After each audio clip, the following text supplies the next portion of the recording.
Welcome to the Dental Implant Practices podcast, where each episode will explore how to integrate dental implants into your practice and into bone, with your host, Dr. Philip Gordon. Hey guys, thanks for being listeners to the show. Go to dentalimplantpractices.com and find all of our resources. Also find us on Facebook, Dental Implant Practices page on Facebook, and go to iTunes and leave me a review on iTunes so we can help spread the message. Thanks. Welcome back to another episode of the Dental Implant Practices podcast. I'm your host, Philip Gordon, and today I'm speaking with John Williams, the VP of Sales with Neoss Implants. John, thanks for being on the show today. Thank you for having me on. I greatly appreciate it. So you're the VP of U.S. Sales. Myself and others may not know what that means. So why don't you give me a little background about how you got into dentistry, kind of how you drifted over to the company that you're in, and then what maybe you're doing with your current position over there. Sure. I actually started in the medical device field as actually laboratory testing equipment and blood testing kits. This is back in the 70s, early 80s. And some friends had introduced me, who I worked with, had introduced me to this new area of dentistry, and implant dentistry.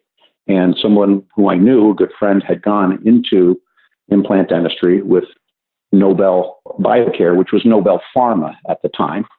And he attracted me into this business, and I went into Nobel Pharma at that time, and it was sort of in its infancy in the U.S., and implant dentistry was early on. This was 30 years ago, and got into implant dentistry that way. I spent almost 19 years with Nobel, and then some people that were ex-Nobel had contacted me about this new system, Neoss. And after learning about it, of course, the first response when you see a new implant company is that, not another implant company. But when I saw what Neoss was all about and how simple the system was and how elegantly it was designed, and I knew some of the people that were involved in the design, because the two founders of the system, one was a prosthetically and surgically trained doctor who was a researcher as well, as Dr. Neil Meredith.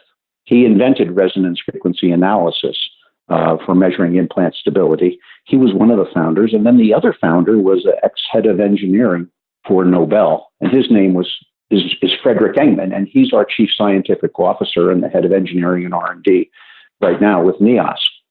So that's what sort of attracted me. The simplicity, the science behind it, and the fact that it was already an established company in Europe and now was coming to the United States. And this was in 2006. So that's how I came to Neoss. Excellent. What were you doing with Nobel Pharma at the time? At the time, I was a regional manager I started as a rep early on and worked throughout the Northeast, and then had different regional manager jobs throughout that time in different areas. The entire Northeast, as we started to grow, I focused more of the area, the New York metropolitan area where I'm based now. And so I did mostly management positions in sales during that time. Okay. And in 2006, Neoss was opening up their branch to the American market and brought you on board. Is that correct? That's correct. And I was one of the first people on board. So when I started, there wasn't a sales force, really. There was only really myself. And then I started to hire people to expand the sales force.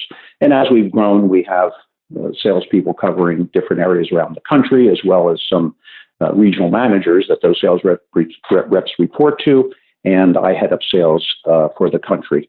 I'm also involved in a variety of other activities, educational activities, trade show activities, introduction of new products, and things of those sorts, because we're a relatively small company. So I wear some other hats, but I enjoy doing that as well. Well, when you understand the company from top down, you can do that, and then you can direct and lead people from there. So it's good to have people overseeing those kind of things. Yeah, I enjoy it very much. And having 30 years in the implant industry, going back to the original Brennemark days with Nobel, I've I've seen quite a lot, and I can appreciate where the industry has come over those years. Well, let's talk about the Neoss systems. I know, people talk about implants. It's okay. I think we know that titanium integrates well, and that implant dentistry is a growing field. But what makes things different are the details. And so let's talk about the Neoss, implant systems. Let's start with, what type of different systems are there, and kind of what's the what's going on that makes them different, I guess. Why should people be interested in the systems here? The Neoss Implant System, we have two different implant designs. We have a parallel wall design, and then we have the tapered wall design. And for reasons that you would probably expect, and that is that sometimes it's just preference for the clinician of parallel wall versus tapered. And there are nuances such as in very soft bone, tapered may have some advantages. Likewise, straight in more dense bone. But what we've chosen to do is we've chosen to keep the diameters and the lengths pretty much all consistent. So we wanted to simplify it and make it very logical in the approach. So just to start, what we've done is the implant lengths start at 7 millimeters in length, and then every other millimeter. So it's 7, 9, 11, 13, 15, and there are some in 17 lengths. We have diameters that start at 3.5 and go in 0.5 millimeter diameter increments. So 3.5, 4, 4.55, 5.5, 6.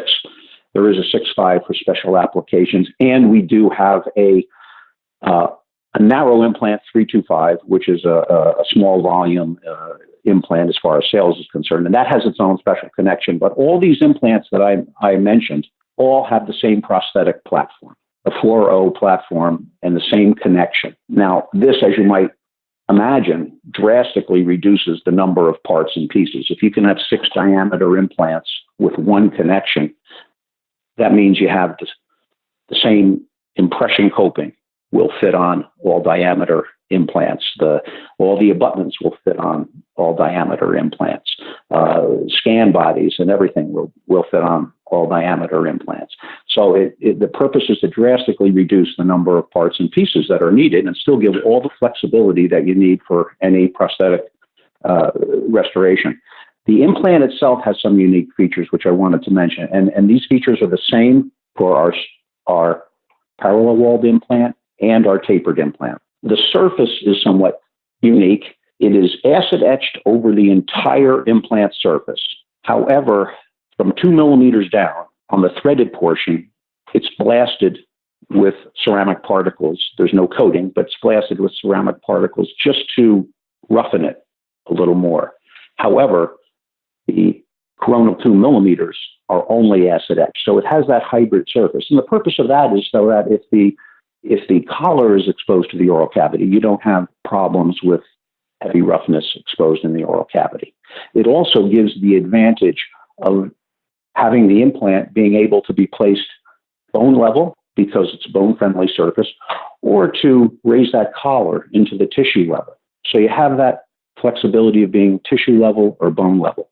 Where this really comes into effect is with our narrow implant, because if you choose to use a short implant because of anatomic limitations, you can place as little as 5 millimeters in the bone and leave the 2 millimeters in the tissue. So that gives some advantages there. The other thing which makes it so simple with the system is that the way the implants are packaged. Now, I know historically that you'll have implants packaged, many of them with different platforms. We have one platform on all these implants. And also, you also have to be sure that you've ordered the proper cover screws and the proper healing abutments to sit on, to be placed on that particular implant. Well, our implant package consists of the implant in a titanium sleeve and in a glass ampule. We use glass ampules exclusively because it eliminates the carbon contamination that can be deposited from the plastic. And in the package is a cover screw and 2 healing abutments, a tall and a short healing abutment made out of PEEK material, polyether ether ketone, very biocompatible material. So in each package is the implant itself and the glass ampule, cover screw, and a tall and a short healing abutment. So there's never a concern about, do I have the right components when I'm doing the surgery? And again, if you want to stock impression copings, the same impression coping fits on all diameter implants. And the impression coping is designed so that it can be used for open tray or closed tray. So we minimize the parts and pieces dramatically. And I think that's really sort of the key. The connection, there's always questions about what's your connection. Well, it's an internal connection, but it's considered not a conical connection. It's considered a flat to flat connection. It's an internal connection, and there are 6 slots around that internal connection. And every abutment has 3 extensions or lugs that stick out that connect into 3 of those 6 connections. So an abutment can be placed, or anything can be placed, in 6 different positions. And then, but it's a parallel connection going in. It is not a conical connection. So the actual seating is flat to flat as that sits down. Then there is a special screw, which is a titanium screw impregnated with hard crystalline material for wear resistance, and then it's flowed with gold for lubrication to get the proper preload. So it's sort of a unique design.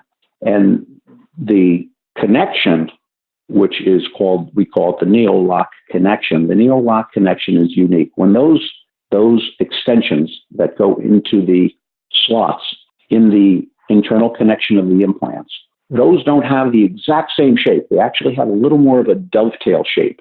So there's a little resistance when that abutment is put down. And that dovetail shape, it's called an interference fit. It locks into that position there, but it can be removed. But when it goes in, it fits snugly, and there's no rotational micro movement. So there's some unique things about that connection as well. Those are some great advantages that you have there, because I'm assuming you're a pretty GP-friendly line, and I think, a lot of the issues that you maybe saw at Nobel with, individual packaging, well, that runs up the price of things. It also, dental assistants have to order a cover screw and multiple healing abutments, and then, okay, what sizes are we going to stock? Oh, is it, what connection type is it? How tall of the healing abutments do we need? And I think, like, you guys have figured out a great way to say, well, let's just package them smarter. Let's give people, surgical and restorative flexibility. And then the fact that your connection is the same across your lines is partly genius in my years of use. I think it's fantastic that, hey, I just need to make sure I have impression copings, and it doesn't matter what size, and I just need, temporary abutments. Well, it doesn't matter which size as long as I have the right tissue height, because from a stocking standpoint and practice management standpoint, those things are huge considerations, and I'm glad people and companies are finally kind of waking up and realizing that. So I think you're really on the right track with a lot of that stuff. Oh, thank you. I remember our founder saying that, Neil Meredith, one of our founders, saying that if everyone making implants today had the experience of what had happened previously in implant dentistry, this is the way they would do it. It was just, he said, it's not a revolution, it's just an evolution. And I thought that was very telling. Yeah, absolutely. I mean, I think, the hassle of just the parts ordering, back in the early days of implantology would want to keep you out of it in and of itself. Keeping inventory and all these moving parts, it can be complex to keep track of. So I'm glad people at the forefront of this are actually thinking ahead. In addition to your fun offering of restorability auctions, you also have tissue formers. Is that correct? So you can start doing not just your basic healing abutments. You've got tissue formers for incisors, canines, premolars, and molars. So that's pretty awesome too. Yes, a few years ago we introduced these, and again, having the one platform connection, we could have these 5 tissue formers, and as you mentioned, we have 5 shapes. We have a central, lateral, canine, premolar, and molar. They have a metal base, but they're actually a polymer, the shape of them, and they have a chimney on them, and they have these 5 anatomic shapes, so that if the doctor wanted to place them, and you could bond to that chimney to provisionalize, you would be able to let that tissue heal in a provisional state, or cut the chimney off and let it heal in that as a healing abutment, and shape the tissue while it's healing. And those have been very successful. And again, we only need these shapes, these 5 shapes. We don't need those shapes times 3 different or 4 different platforms, because we just have the one connection. So again, minimizing inventory. Well, we just launched a few months ago a follow-up to that. We all know how much and how fast digital dentistry is coming, and I mean, it's here, but I'm just amazed that in the last few years how it seems to be geometrically growing. And so what was introduced just a few months ago were those exact same shapes in PEEK material, but just in a healing abutment form, not to be used as provisional, just healing abutments. So these 5 anatomic emergence profile shapes, these aesthetic healing abutments, we launched. And with each aesthetic healing abutment in the package is a scan peg. The scan peg is inserted into the screw hole of the healing abutment. The doctor uses their intraoral scanner, virtually any intraoral scanner that can produce an STL file. They scan that healing abutment with the scan peg that's been inserted. Then they remove the scan peg and the patient leaves. Now, the patient, the doctor doesn't have to remove the healing abutment at all. In theory, they don't have to remove the healing abutment until the final abutment is received and placed. So, and then there's been lots of discussions and talk about, minimizing the amount of times you have to remove healing abutments, So now the healing abutment can stay in. The scan peg goes in, it's scanned, it's sent to, let's say, the laboratory. The laboratory creates the virtual model, and the Neoss library, which they've downloaded, has these shapes in it. So they can have the virtual model with the implant in place and insert, so to speak, the proper anatomic shape, and then start their design process based on where the tissue is and how that tissue is shaped, and the contouring, and then start their creation of the final abutment and send it off to be milling it in-house or whatever they do at that point. And when the final abutment and crown is received, the restorative doctor removes that healing abutment, but never having to remove the healing abutment prior to that. I think it's a unique offering and fits beautifully into the world of digital implant dentistry now.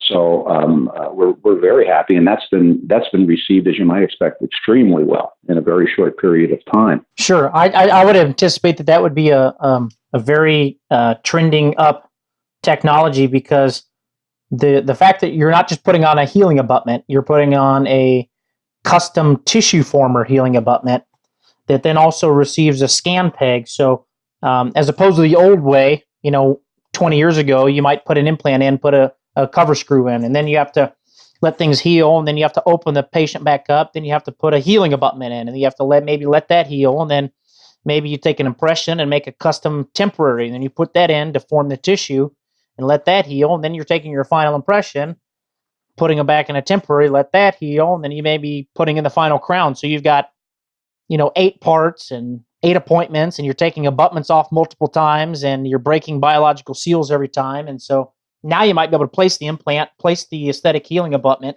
and never take anything off again until you're placing the final crown. And that saves time, that saves money, that might be biologically healthier and more stable. And it's definitely where things are trending. So it's great to see that offering. Yeah, and certainly a lot less discomfort for the patient. Absolutely. As well, you're not poking and cutting so many times.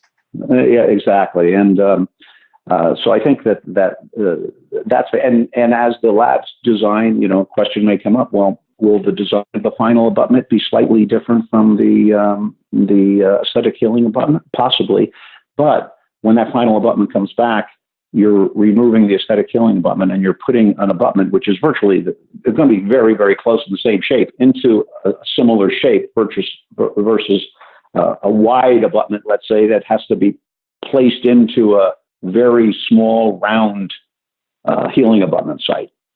Absolutely. Creating discomfort and blanching and tissue and potential problems. So Yeah. Yeah. Even if it isn't exactly perfect, you got it 90% there, and you're not traumatizing, and you're saving steps, and you're taking on and off parts, like you said, hurting patients and causing biological inflammatory reactions. So you're still coming out ahead. You've got some great offerings as far as restorability. What is there anything people need to know about the surgical placement or the surgical setup that is either different or unique? I mean, what as far as surgical kits? I'm sure there's a basic surgery kit. Is there a guided surgery kit?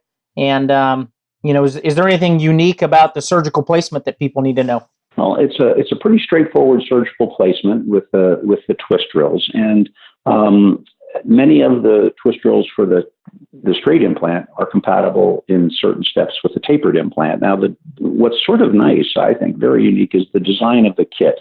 It's a small modular kit with autoclavable rubber mats that hold the components and the drills. And that, of course, is in a plastic box, which is all autoclavable. But what's nice is that you just take one modular portion out of the drills for the straight and replace it with those for the tapered if you want. You could actually put those two together in the same small kit if you want to have tapered and straight in the same kit. The amount of having one platform, the amount of the drivers that drive the implant in, that just pick it up very securely by friction, there's basically one driver because it's all that same connection. So you don't have multiple drivers for this. The screwdrivers for all the prosthetics and the cover screws and the healing abutments, it's the same driver. So there's basically one driver in the entire system. We have different lengths, but it's the same driver. So it's all minimized that way. So it's very cleverly designed, and and actually along the sides of the drills, it has all of the different diameters of the implants and a line going down, and it shows little circles of which drill is used sequentially for each step, for each diameter implant. So from a staff point of view, it's great. They'll have a circle for a soft bone. Use this drill for soft bone for this one for dense bone, and you just follow right down, and it tells you it shows you right on the mat, the rubber mat, which drill to use. So it's a very clever design.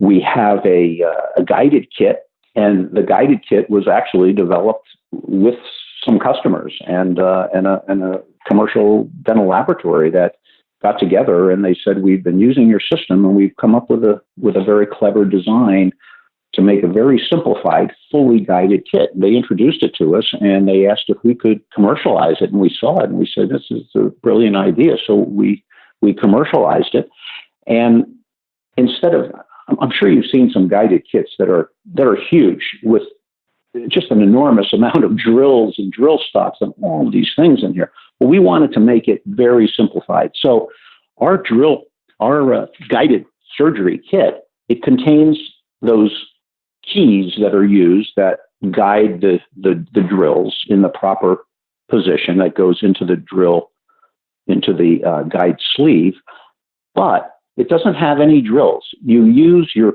normal surgical kit in conjunction with it. And the way it works is that, and this was part of the development with our customers, there are what we call hubs. They look almost like short drill extenders. And these hubs will stop the drill at a certain point, depending on what the length of the implant is. So let's say you're placing a 9mm implant. You just take the 9mm hub and you start inserting each drill and go in, and it stops. The hub stops it at a certain depth.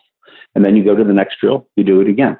And you just continue that. So you don't need the drills. You're actually inserting the normal drills into these hubs or drill stops, like, they're almost like a drill extension sleeve almost. And it stops it at the right depth. Then, if you want it fully guided, you just take this Neoss Guide fixture mount, put it on the implant, and insert that. And there's a ring or sleeve that stops it at the right position, and then just remove that, and it's fully guided. If you wish to do it fully guided up to the point of implant insertion, and then insert the implant to on its own, just to the exact depth you want, we have a driver for that as well. So it can be fully guided or partially guided. But the key is that it's just a small number of keys and these hubs, which are used in conjunction with the regular surgical kit. So it's really minimized. You're not buying a whole new kit of different kinds of drills and everything. And the customers who use it really find it very easy to use. And we're in pretty much every guided surgery manufacturer that makes guides. We're in their systems. So virtually all of the common ones are validated with the Neoss system, and we've partnered with them to do so. So it's a very simplified basic surgical kit and a very simplified fully guided surgical kit too. Yeah, so I'm looking at the guided surgery kit online. It looks very simple. It kind of blends, the best of both. You've got the key system, which a lot of people just use, and then they place the implant last freehand on their own, which is, totally fine. I do a lot of, pilot guides and then just kind of freehand it from there. So you've got flexibility, but you do have the capability to take the implant all the way through the guide, fully guided, which is a nice option too. But one of the major drawbacks when I first got into guided surgery, and there weren't that many people around when I got in, is the Nobel guided kit was an extra $8,000 or $9,000 just for the guided kit, and there was like 1 million parts. And I thought, well, why does it have to be this complex, right? It's just a few more drills and some right. Some different ways to do things. So I'm glad to see people are simplifying these processes and keeping the cost down to where it's an addendum to your basic surgical kit. It's not a whole new kit, and I think people will appreciate that. Well, exactly, and really we have numerous packages. Usually, there's a small number of implants that are purchased, and we provide the kit because it's not a complicated kit and it doesn't command a high price. And it's really a means to an end, as far as I'm concerned.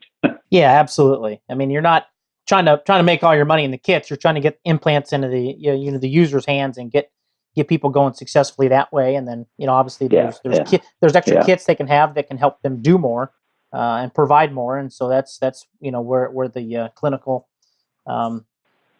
skills of the dentist can say, hey, okay, I'm ready for guided surgery now. Great, we've got something to offer for that. What else do you guys have to offer other than guided surgery and all these great healing abutments and all that? What else is happening? I want to, thank you for asking. I wanted to bring up a couple of other things. We just launched this month angled screw channel for individual abutments. Great, excellent. Yeah. So and Neoss, although we partner, we outsource milling. When we outsource milling, when someone mills a custom abutment for us, they mill it with genuine Neoss parts. It's important that I think that the clinicians stay within the manufacturer's components. If you're placing a certain implant, you should be using their components. And what we do is when you have an outside milling company milling an abutment for us, we supply them with blanks that are already pre-milled with the Neoss connection. So when they mill the abutment and return it to the customer, it already has the authentic Neoss connection pre-milled in it, and it comes back with our final crystal lock screw. So, it's an authentic, we warranty it, even though it's being milled by an outside source. We warranty it completely because it is our connection and our screw. Well, we have a milling company, which actually Neoss has purchased in Europe, called ARC Solutions, ARC Solutions. And they're a sophisticated system, milling company, actually, that allows and uses the software that we've developed to accommodate the angled screw channel.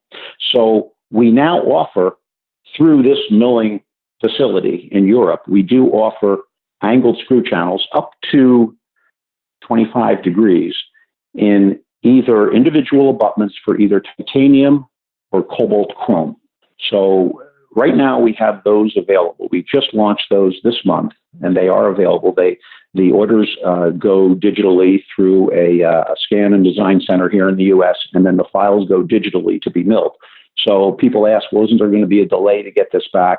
Well, the fact that it's all being done digitally, except for the final product being returned, it's only really a couple of days difference maybe than something that's done right here in the U.S. But we'll be introducing angled screw channel for our zirconia implant, for zirconia abutment. And all of our zirconia abutments are on a titanium base, which we call our NeoLink.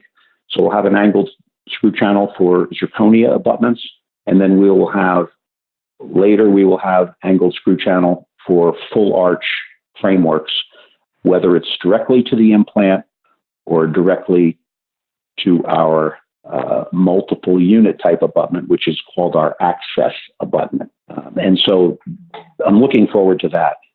And by the way, for multiple unit, we didn't even mention it, but if I could just mention that. Absolutely, units, yeah. For multiple units, we have both our multiple unit abutments are both straight and angled, like most are in companies, but most are restricted in the angulation of the angled abutments, and typically it's 17 degrees and 30 degrees, or straight. Well, we don't have a conical. Our access abutment is not a conical shaped multiple unit abutment. It is an internal connection. It actually looks like you've taken the head of the implant without the slots and just angled it. So it's an internal connection. The advantages of this are that you can have, first of all, a much lower profile because you don't have the cone. So you have a lower profile, and in fact, you're, in many cases, more than 2 millimeters lower profile than the others that are on the market. So it's sort of unique from that point of view because you can't cut the cone down, but here you can have the framework reduced right down to the head of the screw, which is going into the internal connection of the access abutment. It also, having the internal connection, doesn't limit us to 17 and 30. We actually have 10 degrees, 20 degrees, 30 degrees, which is really unique. And the benefit for when you're placing an implant in the quote unquote straight position, many clinicians will use the 10 degree because if it's just off a little bit, you may want to angle it with 10 degrees versus 17, for example. So the 10 degrees can really come in very useful. So that's our access abutment, and that's for the multi-unit types of cases. Gotcha. Yeah, and those are some big advantages. You know, having the multi-unit options is huge, but you've got even more flexibility and angled screw channel access. So that's just going to provide greater restorative flexibility, which is always an advantage. You know, you can't have too much flexibility with restorative options. Exactly. So that pretty much covers the restorative options, really, and the surgical component to it. We do have other ancillary overdenture products that we have the equator, which is and also the locator. But the equator has some nice advantages over all these a lot of other in that it's a lower profile and a smaller component. So we sell a lot of those, as well as some other overdenture components. And you mentioned, or we had talked once before about our restorative products and our regenerative products, rather. The only regenerative product we have right now is really a non-resorbable PTFE membrane. We have them both in non-reinforced and we have them in titanium reinforced with a titanium reinforced mesh, which is very malleable and shapeable.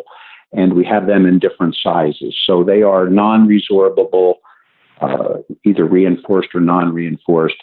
The unique characteristics of it compared to others is that it's dual layered, the PTFE. It has 2 layers. It has an expanded PTFE on the upside, and then a dense PTFE, or an expanded one on the bone side, rather, and the dense PTFE on the tissue side. so that it minimizes the potential for infection if it's exposed. But on the lower side, you still have the expanded PTFE to stimulate bone growth and to be bone friendly. So it's a combination of sort of the tissue friendly, bone friendly, and actually embossed into the membrane is the word UP, UP, to tell you which side to use and which way to place it. Excellent.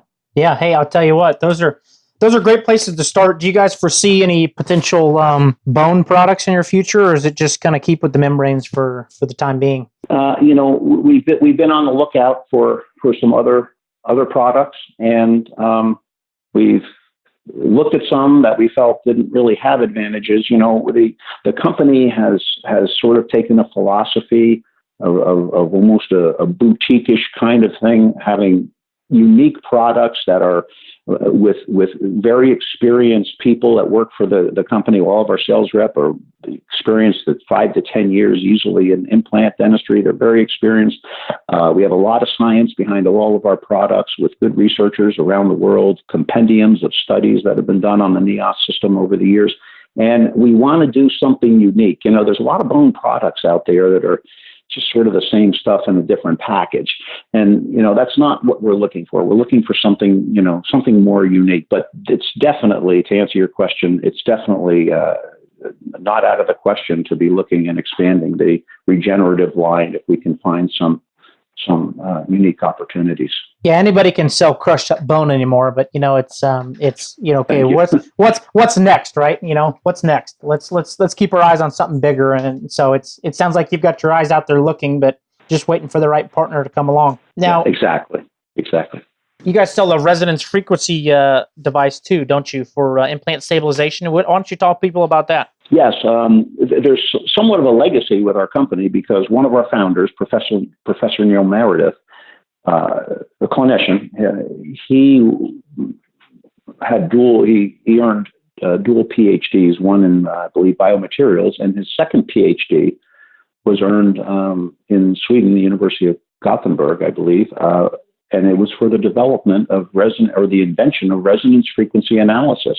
And when he developed this, it was basically the thought process behind it was to be able to send a sound wave, a pulse, if you will, into a peg that's inserted into the implant. And it creates a vibration which is fed back to the unit, which reads it, the handpiece, which reads it.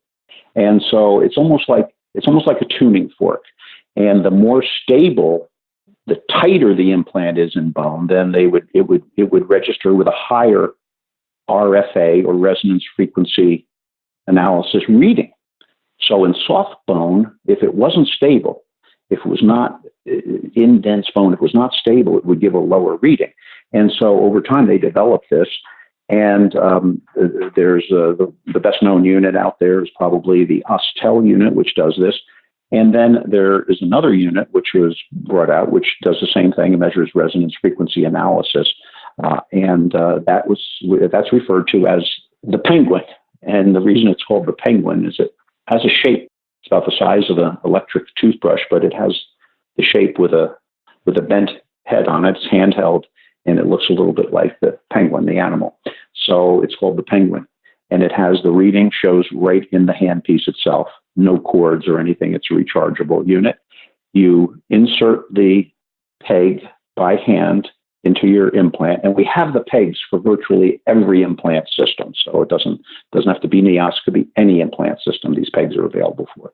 And you insert it in, you hold it close to this peg, and it will beep. It'll give you a reading, and it will let you know what the resonance frequency or the ISQ number is.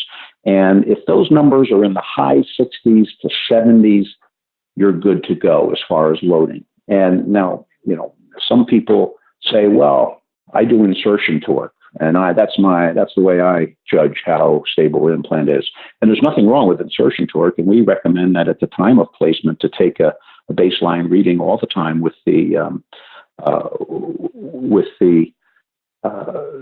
resonance frequency analysis.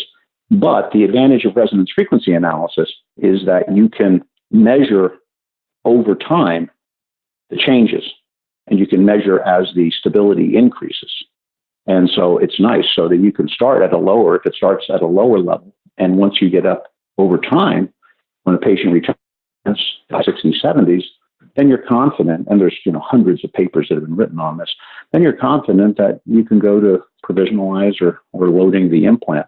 Where it's been very beneficial to us is that the surface of our implant, in addition to how I mentioned that it's the roughness levels, the surface of our implant has a unique treatment to it. It's not a coating, but there's an electrolytic type of treatment that deposits microscopic salt crystals on the surface of the implant. And when the implant is touched into blood, it creates, as those crystals dissolve, it creates a very small, in millivolts, a very small electrical discharge, which actually takes away all the surface tension and draws the blood all the way up to the top of the implant. Where this is really beneficial is that when the hydrophilicity of this implant, when you measure RFA over time, that it actually shows, and there's been a study done by this, that it actually shows that in 2 weeks, when typically implants have a dip in stability after insertion, our implants remain either the same or increase in the first 2 weeks using RFA readings.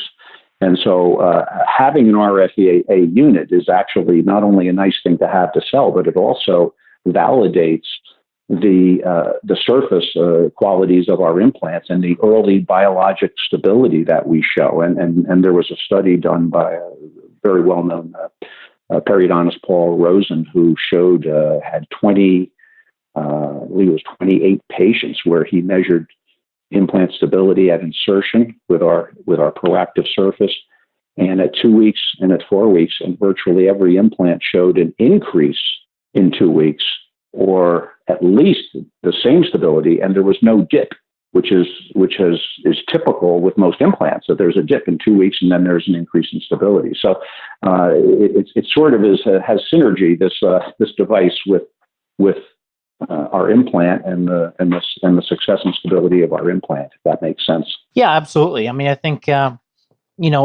early stability, early loading, those are all topics that aren't going away. And I think, having a good way to measure that and control it is definitely something that you want to be a part of. I have both units, the Austel and the Penguin. The Penguin's a little smaller, maybe a little easier to use. So I been drifting to that more lately, but it's, it's great to have the ability to measure over time. Like you said, even if you're torquing in, those are different readings. Torque, could be all at one place in the bone, not necessarily spread throughout the implant, where, the frequency analysis maybe is a more truer way to tell. Plus you can measure over time and really determine when to finish your prosthetics or kind of move forward with things. So excellent product that you have available. Glad you guys are partnering with them, and, great things to come with that.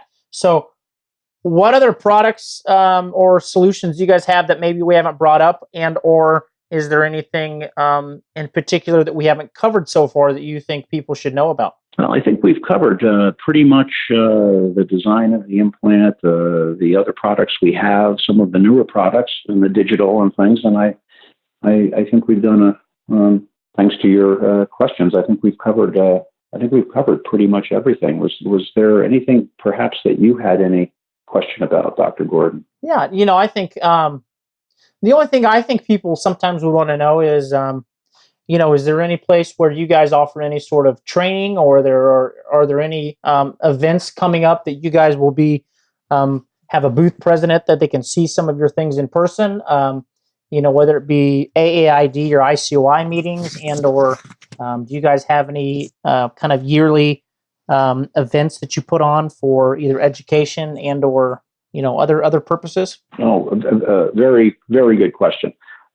We typically do international symposia in different places around the world, and we have subsidiaries that were established even before the U.S. We have several in Europe, and we also have agents throughout other areas of the world.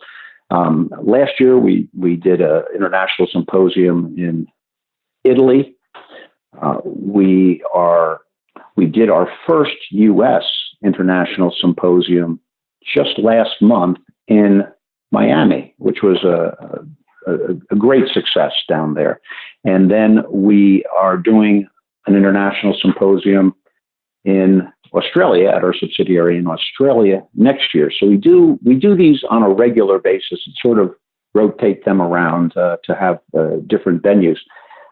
We do attend. We also do educational symposium, but mostly not national educational events as much as regional ones. We find that by doing regional educational types events, whether they are surgical training, university department training, or whether it's just based on smaller study club type training, we usually do these more regionally.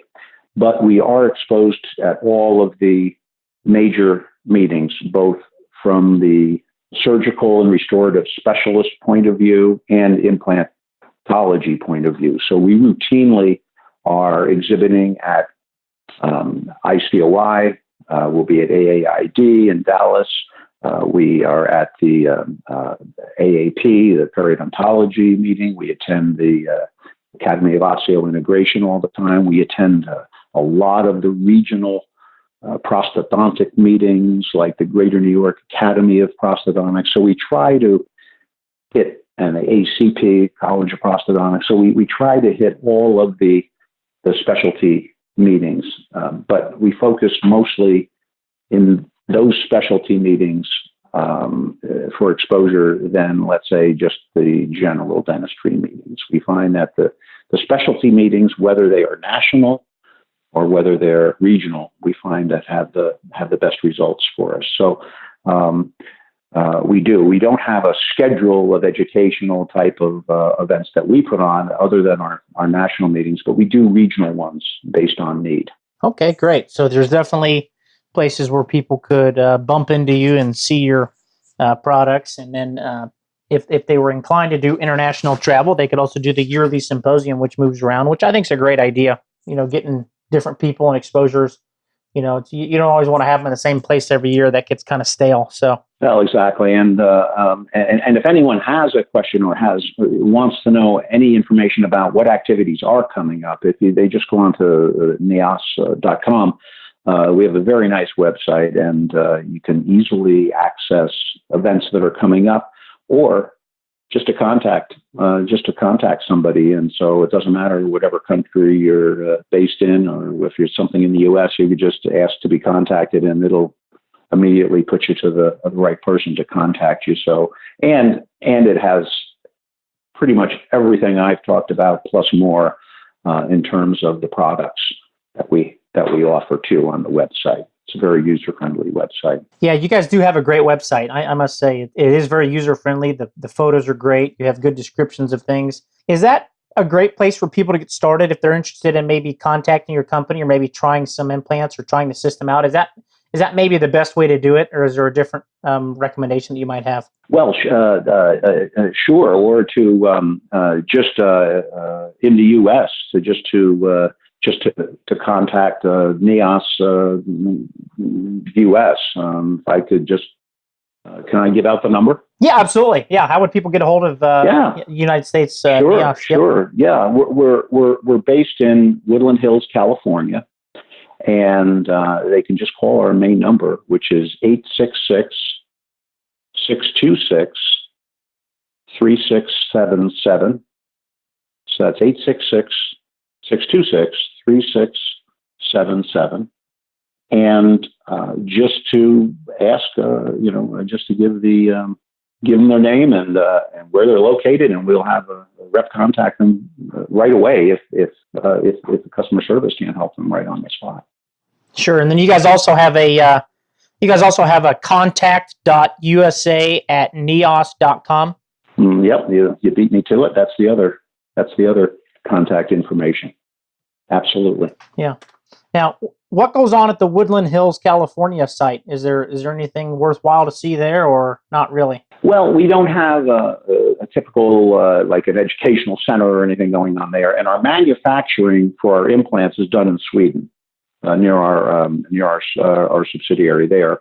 And we do have our warehousing out in Woodland Hills, and we have our administrative staff and our customer service. And that's where the president of the company is located out there for the U.S. Typically, people ask, well, aren't you based in the office? And I'm not. I'm based in the New York area, even though I manage the sales force for the U.S. And that's just because there's no need for me to be in the office. And quite often I'm on the road because I attend a lot of the educational events. I attend a lot of the trade shows. And this is just where I've been based in the New York metropolitan area, and I have a lot of contacts here too, which is nice. Sure, absolutely, and it gives you you've probably got enough contacts of various people out on the West Coast that gives you a strong position on the East Coast as well. So it's good to have people on both ends where a lot of the activity is happening. So that's probably a smart move. Well, I will direct people to your website and phone number with that.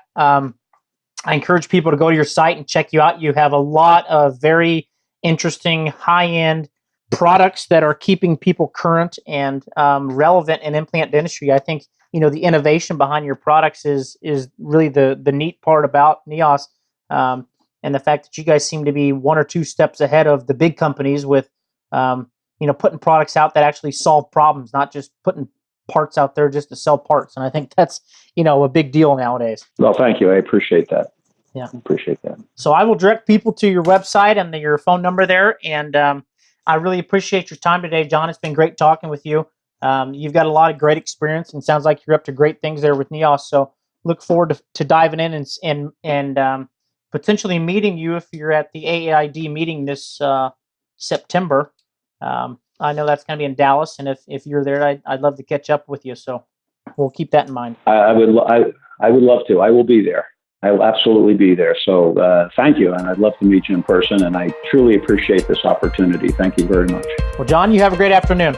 Thank you so much.